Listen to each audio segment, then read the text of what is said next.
गुरुकुल के एक और पावन कालखंड पुरुषार्थ चतुष्टय में आपका हार्दिक स्वागत है। पुरुषार्थ शब्द दो शब्दों से मिलकर बना हुआ है, पुरुष और अर्थ।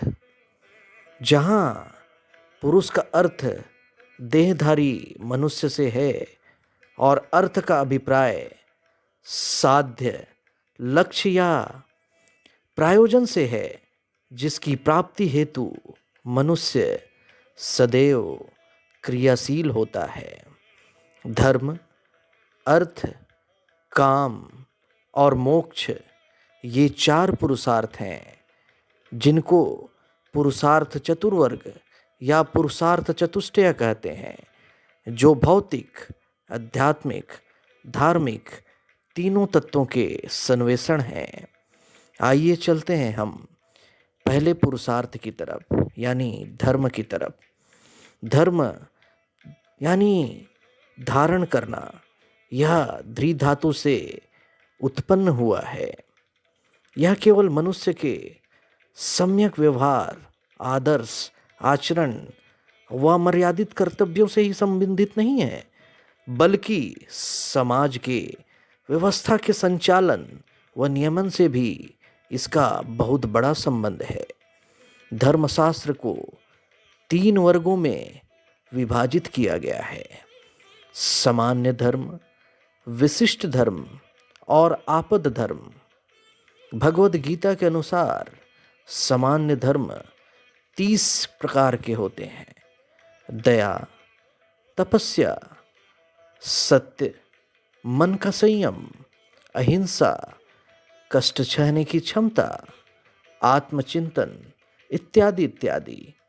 विशिष्ट धर्म किसी व्यक्ति विशेष द्वारा लिया गया निर्णय होता है। इसे स्वधर्म भी कहा जाता है, जो किसी विशेष परिस्थितियों में लिया जाता है, जैसे वर्ण धर्म, आश्रम धर्म, देश धर्म, कुल धर्म इत्यादि इत्यादि। आपद धर्म, आपद धर्म का पालन विशेष परिस्थितियों में किया जाता है। यह सामान्यतः आपदा या दुर्घटना की स्थिति में राजा या प्रमुख द्वारा निर्णय हो सकता है, जिसे आपद धर्म की संज्ञा दी गई है। आइए चलते हैं हम अपने दूसरे पुरुषार्थ यानी अर्थ की ओर। अर्थ अर्थात अभिलाषित वस्तु या आर्थिक समृद्धि, जिसे प्राप्त करने की चेष्टा आज हर मनुष्य करता है। अर्थ सभी भौतिक व सामाजिक आवश्यकताएं पूर्ण करता है तथा धर्म व काम को भी सिद्ध करने में मदद करता है। विद्या, शिल्प, नौकरी, सेवा, पशुपालन, व्यापार, कृषि, धैर्य, भिक्षा इत्यादि इत्यादि, इन सभी वृत्तियों से समाज में अर्थ प्राप्त का साधन को जुटा सकते हैं। महाभारत में कृषि, वाणिज्य व गौरक्षा को भी अर्थ प्राप्ति के साधन में गिना जाता था। यह जीवन निर्वाह के लिए बहुत ही जरूरी है। आइए चलते हैं हम तीसरे पुरुषार्थ काम की ओर।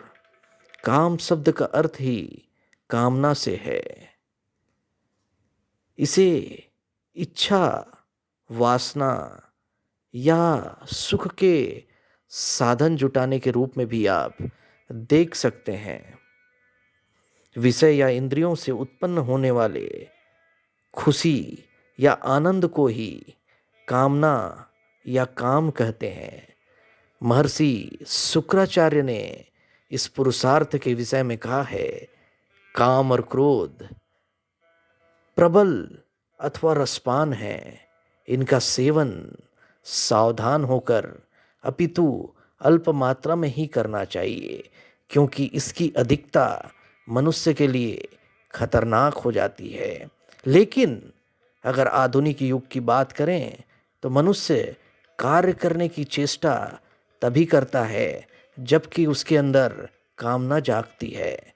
इस तरह से देखें तो काम का बहुत बड़ा महत्व है, कामना का बहुत बड़ा महत्व है, क्योंकि हर कार्य के पीछे एक कामना या एक इच्छा छुपी होती है। आइए चलते हैं हम चौथे और अंतिम पुरुषार्थ की ओर। चौथा और अंतिम पुरुषार्थ मोक्ष है, जिसे अन्य सभी पुरुषार्थों में श्रेष्ठ माना गया है। तीनों पुरुषार्थ को अगर आपने ठीक ठीक ढंग से संपन्न किया है तो आप अंतिम पुरुषार्थ यानी कि मोक्ष की तरफ आसानी से बढ़ सकते हैं। मोक्ष का अर्थात मुक्ति होता है।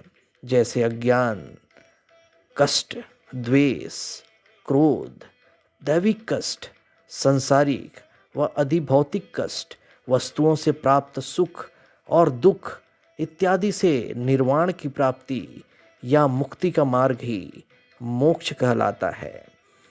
इस पुरुषार्थ में व्यक्ति इच्छा, बंधन, प्रेम भाव, सुख दुख आदि से मुक्त हो जाता है। पुरुषार्थ का अर्थ कभी भी पुरुष से नहीं होता। पुरुषार्थ का शब्द ही पुरुष और अर्थ से लिया गया है, जिसका अभिप्राय हर मनुष्य, हर प्राणी से होता है। इसका अभिप्राय आपके लक्ष्य प्राप्ति या प्रयोजन से होता है।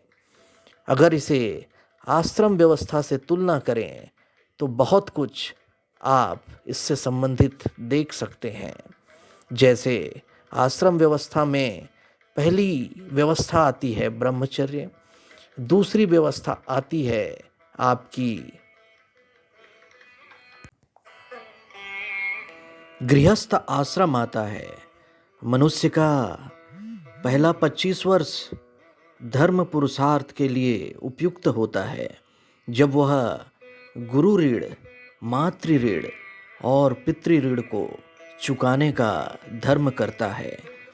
जबकि गृहस्थ आश्रम में आकर वह अर्थ व काम पुरुषार्थ को निभाता है, जहाँ वह अपनी इच्छाओं की पूर्ति कर सामाजिक दायित्व को निभाते हुए भौतिक सुखों का आनंद लेता है। जबकि वानप्रस्थ व संन्यास आश्रम की व्यवस्था मनुष्य को मोक्ष पुरुषार्थ की तरफ ले जाता है, जहाँ समस्त चीज़ों से मनुष्य को निर्वाण की प्राप्ति होने लगती है।